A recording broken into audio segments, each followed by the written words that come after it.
حضرت مسند الہند حضرت شاہ ولی اللہ رضی اللہ تعالیٰ عنہ محدث دہلوی کے بارے میں اصحاب ظواہر.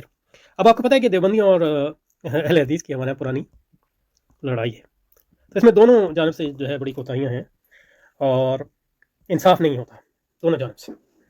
حالانکہ علماء ہیں دونوں جانب، لیکن یہ کہ خاص طور پہ دیوبندی تو اب جو ہے میجورٹی میں ہے. تو بات یہ ہے کہ شاہ ولی اللہ دونوں گروپ جو ہیں، دیوبندی بھی اور اہل حدیث بھی، بنیادی طور پہ شاہ ولی اللہ کی تحریک سے ہی نکلے.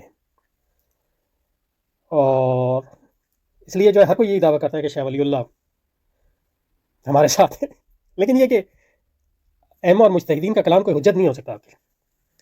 یعنی آپ ائمہ کے کلام کے لیے تو حجت تلاش کر سکتے ہیں، لیکن ان کا کلام آپ کے لیے حجت نہیں ہو سکتا. ان کا کلام انہیں کے لیے حجت ہے. آپ جو بھی پوزیشن اختیار کریں اس کے لیے آپ اپنی دلیل لائیں.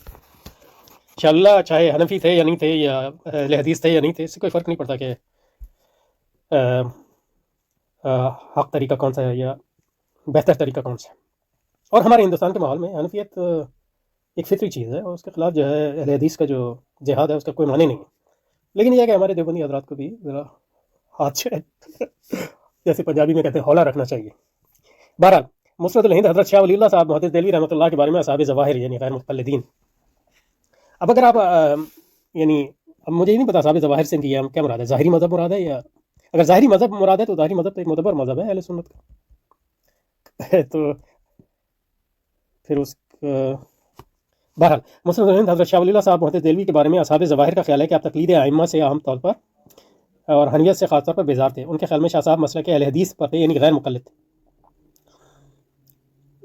اب اس میں جو ہے انہوں نے صرف دو ہی آپشن دیے ہیں، یا غیر مقلد تھے یا حنفی تھے. لیکن یہ بھی تو ہو سکتا ہے کہ مجتہد ہوں وہ شاہ ولی اللہ مجتہد ہوں، ان کا اپنا ایک خاص مسلک ہو، اور لیکن اس کے ضروری نہیں ہے کہ اس مسئلے کے مطابق وہ فتویٰ بھی دیتے ہوں. یعنی مطلب ماحول کے حساب سے دیکھا ہو کہ یہ جو ہے مناسب نہیں ہے، تو مرجو جو مذہب ہے اس پر بھی آپ فتویٰ دے سکتے ہیں.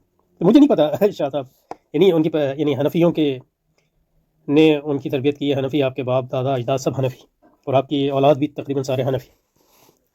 اور ظاہر شاہ صاحب حنفیت کا رد تو نہیں کرتے. اب بعض معاملات میں اگر حنفیت سے آپ نے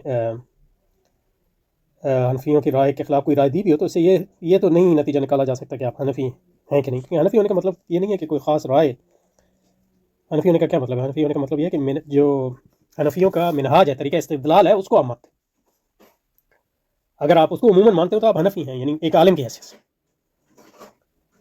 اور باقی مقلدین کے لیے حنفی ہونا یا اہل حدیث ہونا یہ ایک اصطلاحی باتیں ہیں، ورنہ مطلب ایک مقلد کے لیے کیا معنی رکھتا ہے حنفی ہونا یا شافعی ہونا؟ ایک مقلد تو جس عالم سے وہ پوچھ رہا ہے اس کا مقلد ہے وہ. ہاں، اس عالم جو آپ کو فتویٰ دے رہا ہے وہ ہو سکتا ہے حنفی ہو، شافعی ہو وغیرہ. بہرحال یہ ابتدائی بات تھی، تو آگے چلتے ہیں انشاءاللہ. اچھا جی، چنانچہ وہ اپنا انتساب آپ کی طرف کرتے ہیں. ان کے خیال میں شاہ صاحب مسلک اہل حدیث پر تھے، یعنی غیر مقلد تھے. ہمارے ہاں ہندوستان میں غیر مقلدین کو اہل حدیث کہا جاتا ہے، اور اس میں اور اہل الحدیث میں فرق ہے. یعنی اہل الحدیث تو مطلب امام بخاری یعنی یہ لوگ ہیں. اچھا، جو علم حدیث کے ائمہ ہیں ان کو اہل الحدیث کہتے ہیں. لیکن ہمارے جو اہل حدیث کہلا جاتے ہیں ان کا مقصد یہ ہوتا ہے کہ وہ حدیث سے ڈائریکٹ احکام اخذ کرتے ہیں، دعویٰ کرتے ہیں. بہرحال چنانچہ وہ اپنا انتساب آپ کی طرف کرتے ہیں، اس لیے مناسب معلوم ہوتا ہے کہ اس موقع پر کچھ گفتگو ہو جائے.